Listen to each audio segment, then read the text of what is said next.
जब ऋषभ को इस बात का पता चल जाता है कि केस दोबारा से रीओपन हो रहा है और इस बार वो जिद्दी अबीरा उसे बिल्कुल भी नहीं छोड़ेगी, फिर उगल देने वाला है काजल का नाम। जी हाँ दोस्तों, जो बात आप सभी ने सपने में भी नहीं सोची होगी, अपनी यादों में भी नहीं सोची होगी, वही बात अब होने वाली है। यहाँ पे हाई वोल्टेज ड्रामा होने वाला है।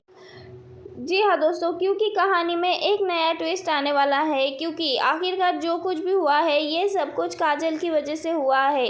तो दोस्तों, अरमान और मायरा से प्यार करती है काजल बहुत ज़्यादा। आखिरकार उसने ये सब क्यों किया, जिसके बाद आपको देखने को मिलेगा कि पहली बार जब ऋषभ पोद्दार हाउस में आया था, पहली बार जब उसने मायरा की आंखों में देखा था, उसकी नज़रें मिली थी, उसी वक्त वो मायरा से प्यार करने लगा था, मायरा की नज़रों में पूरी तरह से खो गया था, पूरी तरह से मायरा की आंखों में खो गया था, उसे पूरी तरह से मायरा से प्यार हो गया था। जिसके बाद यहाँ पे काजल ने उसे देख लिया था और काजल ने उसे कहा था कि तुम्हारी नज़रों को बहुत अच्छी पहचान है, तुम मायरा को प्यार करते हो, तुम मायरा को प्यार भरी नज़रों से देख रहे हो ना, जानते हो जिस नज़रों से तुम मायरा को देख रहे हो, सो यहाँ पे काजल कहने वाली है, तुम जिन नज़रों से मायरा को देख रहे हो, तो इसी नज़रों से कई साल पहले, कई वक्त पहले संजय भी मुझे इसी नज़रों से देखा करते थे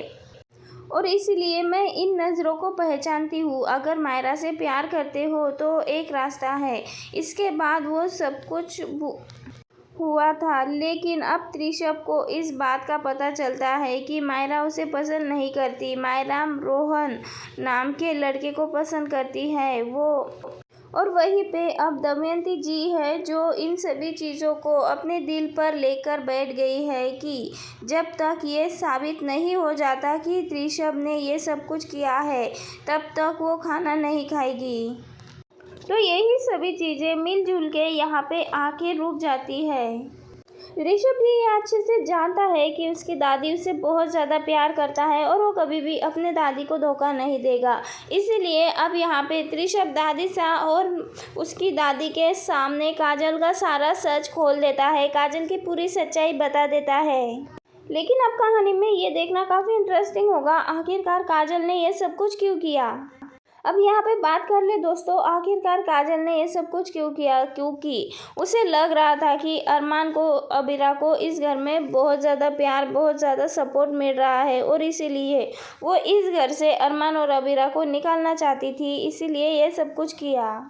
वहीं दूसरी ओर अरमान और अबीरा को ये पूरी सच्चाई पता लग जाती है, इसीलिए अरमान और अबीरा दोनों भी ऋषभ के घर पहुंच जाते हैं उसे सबक सिखाने के लिए। लेकिन यहाँ पर ऋषभ वहाँ नहीं होता है, तो वही बुआ सा यहाँ पे बड़ा ड्रामा कर देती है, जहाँ पे त्रिशा अपने ही हाथों से गिर जाती है पाँव फिसल के। लेकिन इन सब का इल्ज़ाम अबीरा और अरमान पे लगा देती है। त्रिशा कह देती है कि मुझे अरमान भैया ने धकेला है और मुझे अरमान भैया ने मेरी जान लेने की कोशिश की है, मुझ पे हाथ उठाया है, कुछ इस तरह से झूठ बोल देती है। तो वही दोस्तों, घर वाले भी त्रिशा की बात पर ही यकीन करते हैं, अरमान पे बिल्कुल भी यकीन नहीं करते। ऐसे में कहानी में एक बड़ा ट्विस्ट, एक बड़ा मोड़ आने वाला है, जिससे कि कहानी में और भी ज़्यादा तहलका मच जाएगा।